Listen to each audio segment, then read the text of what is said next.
of Indiana County. It's WCCS 101.1 FM, AM 1160, WCCSradio.com. And he is Indiana County District Attorney Bob Manzi joining us this morning. Our visit is presented by Marcus & Mack, voted best law firm and best personal injury lawyer 3 years in a row in the Best of Indiana County contest. Visit them online at marcusandmack.com. Good morning to you. Hey, good morning. How are you today? Good. It's good having you with us here today. We had Chief Shaw in with us yesterday, and we were talking about some holiday things. And at this time of the year, you just have to put out that cautionary word about drinking and driving. There are extra holiday parties, other holiday events and gatherings of all sorts, and we don't want anybody getting hurt. And we certainly don't want anybody getting behind the wheel when they're impaired in any way. And all we need to do is look at the criminal call list to see the number of DUI cases to know that that is a problem. There's never a good time for it, and especially during the holidays. As you said, we have a lot of extra gatherings with friends and family. We get to enjoy time with people that maybe we don't get to see during a year or as often as we'd like. And people have a little too much to drink, and they think, hey, home's only a couple blocks away. It's only a mile away. I can make it. And there's just the benefit of being home is certainly outweighed by the chance of not only getting arrested for DUI, but hurting yourself, hurting somebody else, killing somebody. You'll never forgive yourself. So the idea of, well, I just want my car home that night, or it's a short distance, it's a faulty thinking. Find somebody who's able to drive you, stay at your friend's house for the night. I'm sure they won't mind.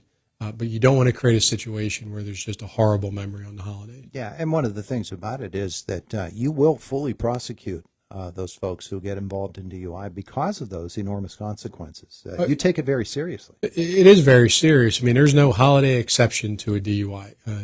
There's going to be extra patrol out. The police are always putting out their news releases, especially around the holidays or around times where we see more DUIs, that there's going to be extra patrols. And the reason we tell everybody there's going to be extra patrols is we don't want you drinking and driving. We want you to have that thought of, I need somebody sober to bring me home. I need a plan. And we will prosecute you just the same as any other part of the year because I spend too much time on fatal accidents where people are killed by somebody who's been drinking and driving or using marijuana or using other drugs. And we don't want those situations happening. So we want people to have a plan.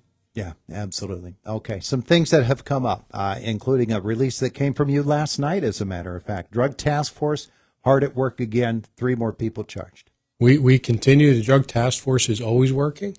When we make our arrests, we do so for a particular reason at that particular time, whether we're using confidential informants or we gather information from people in the communities.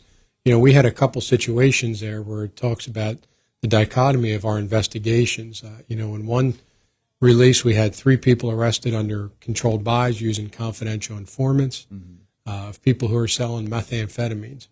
They're arrested. We have one person at large. We'll eventually arrest him, and we're going to prosecute that person or those people. On the other one, we were given information from the community about somebody that had a grow operation in their house, where they had marijuana growing at all different stages within a rental property. And we were able to get enough information to get a search warrant to go in there and break that up. And I know that people react differently to whether it's marijuana or heroin or different drugs, but what we're seeing is people are growing marijuana, people are getting marijuana, they're lacing it with other drugs, and people are taking drugs that they might not think they're taking. Yeah. And again, I'm on this site of fatal accidents where, say all you want about, well, it's just marijuana. Most of the fatal accidents I'm at involve marijuana in some manner. Wow. And we had a child living at that house. There was a 5-year-old that was in close proximity. So, our task force gets valuable information from the community. We cultivate it. And it's not just a task force that's focused on Indiana Borough, White Township. We're telling dealers around the county, we know you're moving into different areas and hoping you can fly under the radar. We're out in Ernest. We're out in Commodore. We're out in Blairsville. We're out in Homer City. My goal is to be everywhere in the county. We're up in Altman on an operation. We're out there.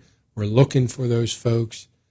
because we want to stop it throughout the county. A year or so, maybe 2 or 3 years ago, there seemed to be a real big rash of methamphetamine operations that were being busted up. They were happening all over the county. And there was sort of that old style, it's like the old moonshiners type of thing. And, somebody brewing up something in the woods or in the basement of their house or something like that. It's still very, very serious. And methamphetamine really messes you up big time and long term. Oh, it's very long term, and that's why we want to be out there and we want to stop it before it's happening. Methamphetamine, if people have a cup of coffee. A lot of people are coffee drinkers or tea drinkers, or they have a beer.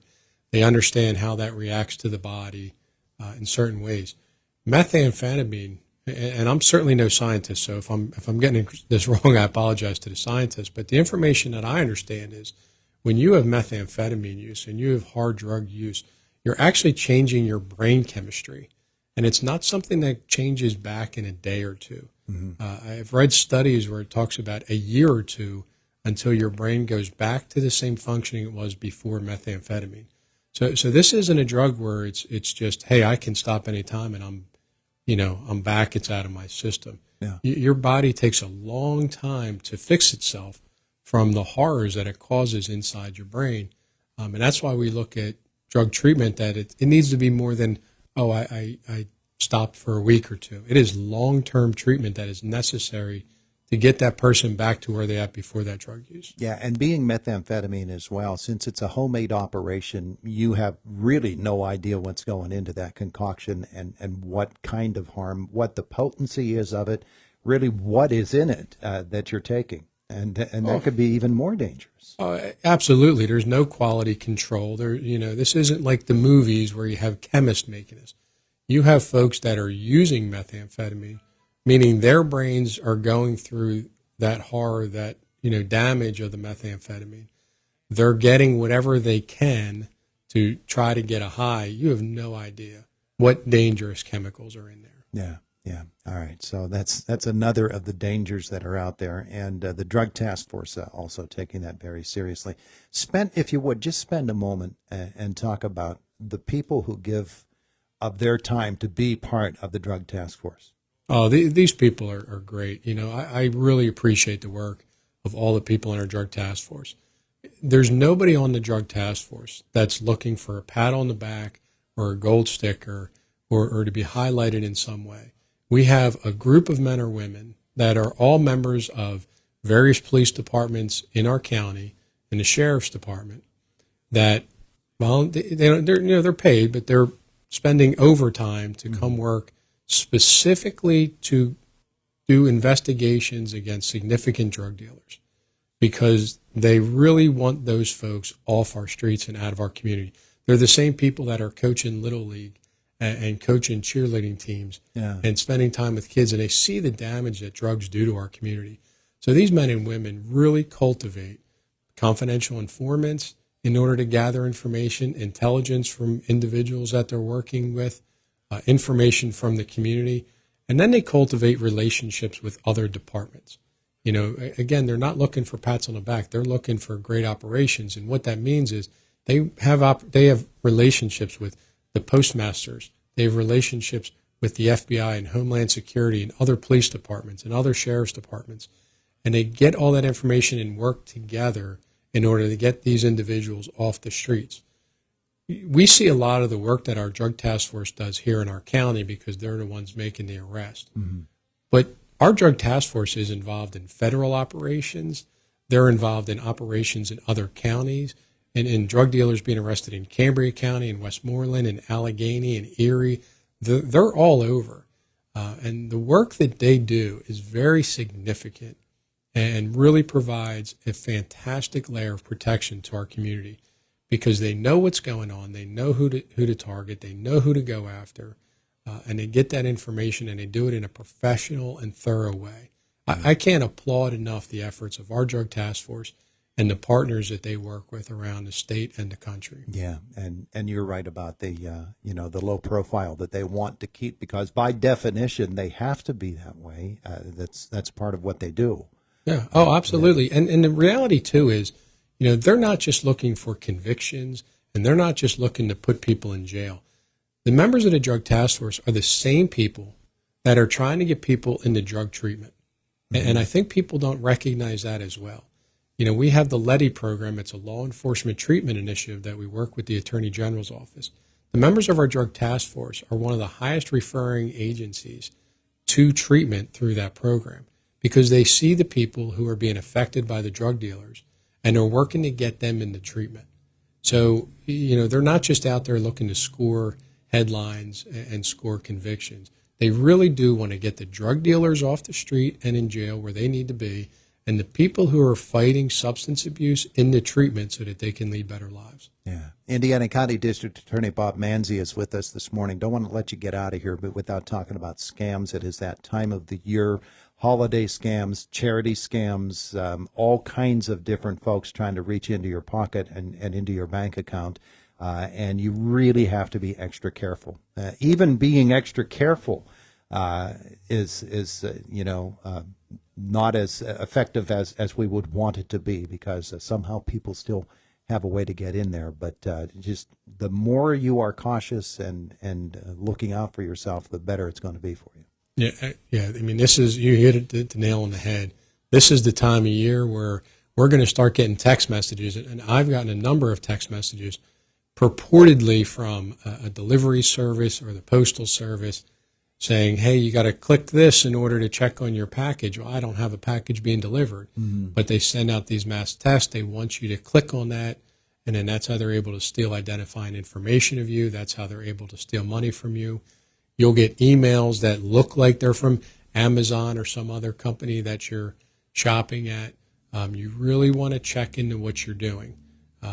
If you need to call your credit card company, call the phone number on the back of your credit card.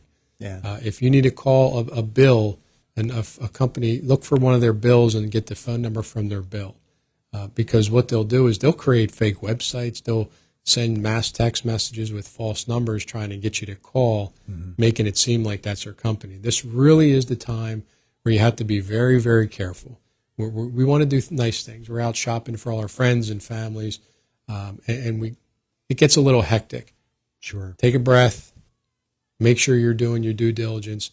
Make sure you're checking your credit card statements so that everything there is legitimate. And in this way, you don't have to get past the holidays losing money because we all know we're going to spend a little money this holiday. Trooper Greenfield with another release yesterday about scams, as a matter of fact. Yeah, I mean, they're just going to happen. We're going to get through the holiday scams, then we're going to get the new year, the new year and the tax scams that are out there. Yeah. But it's really just, being diligent about what you're doing with your finances. You're working hard for your money. You don't want to just give it away to some thief. Yep. They're not going to stop trying to get you, so you have to be very, very vigilant. All right. Anything else we need to pass along to folks today? I just, we're going to continue to work through the new year. I know law enforcement's out there.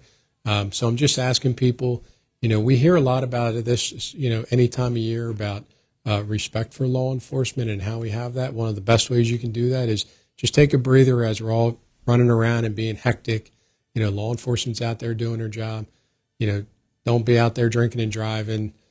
Don't put yourself in a bad situation. If there's snowstorms coming up, stay home. Law enforcement gets called out to do that. That's a great way to show your support for law enforcement, is to help them out and not put them in those positions. Great point. Great point. DA Bob Manzi, thanks so much. Thank you very much. It is the voice of Indiana County. It's WCCS 101.1 FM, AM 1160, and WCCSradio.com.